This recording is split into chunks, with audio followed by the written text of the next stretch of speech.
Hi, and welcome to the King of Kalimpong Devlog.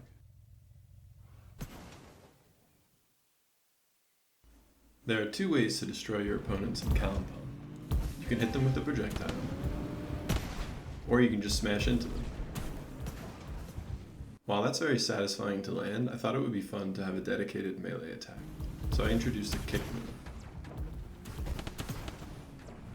The first kick I wanted to try to emulate was a wheel kick.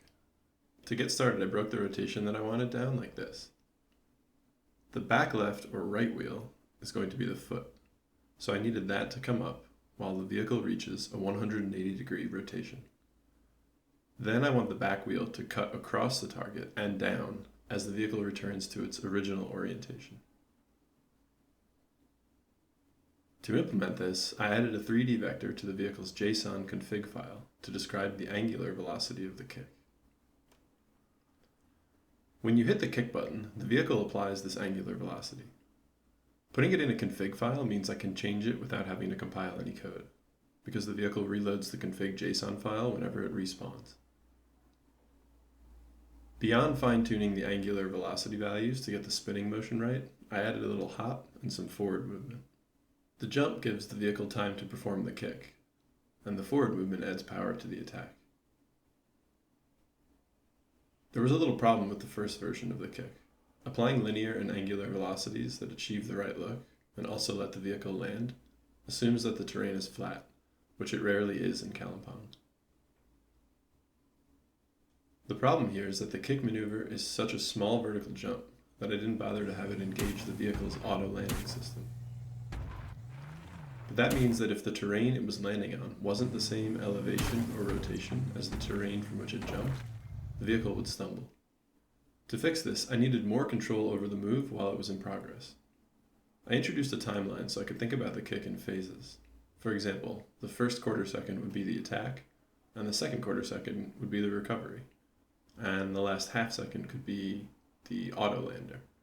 In the first phase, the vehicle accelerates its angular velocity to give the kick some power. When the second phase begins, the angular velocity is significantly reduced, but not zeroed, and the auto lander is engaged so the vehicle can land smoothly. The next step was to integrate this into the vehicle-on-vehicle collision handling system so you can actually destroy other vehicles with it. That system is velocity-based, and the kick move creates a lot of forward momentum. So even without changing anything, landing a kick usually destroyed your target. However, there were still some situations where you would kick cleanly, but due to the angle or your opponent's speed, you wouldn't cross the necessary impact threshold to destroy them. To fix this, I added a little extra weight to the impact score for a vehicle performing a kick. This way, if someone hits you from behind while you're kicking, you won't automatically kill them, since most of your force is moving away from them. But if you hit someone relatively cleanly, you should destroy them. After some playtesting, it became apparent that it would be cool if you could kick incoming projectiles away, the same way you can shoot them down. Thinking about how to do this also coincided with the introduction of the lateral boost dodge, which seemed useful but was hard to pull off. What was happening was that even if you saw an incoming projectile and reacted with a kick or a lateral dodge, you were often still destroyed. It was frustrating because you did actually act skillfully, but you still lost the encounter. We decided to give your vehicle a short, one-hit shield during lateral dodges and roundhouse kicks. This ended up being a nice solution. If you reacted well, you could survive an otherwise deadly impact. Your opponent can still counter with 2 consecutive hits, but that requires some skill on their part. Introducing the ability to play a little defense made combat much more interesting and a lot less random, which is exactly what we were looking for. That's it for this week. Thanks for watching and see you next week.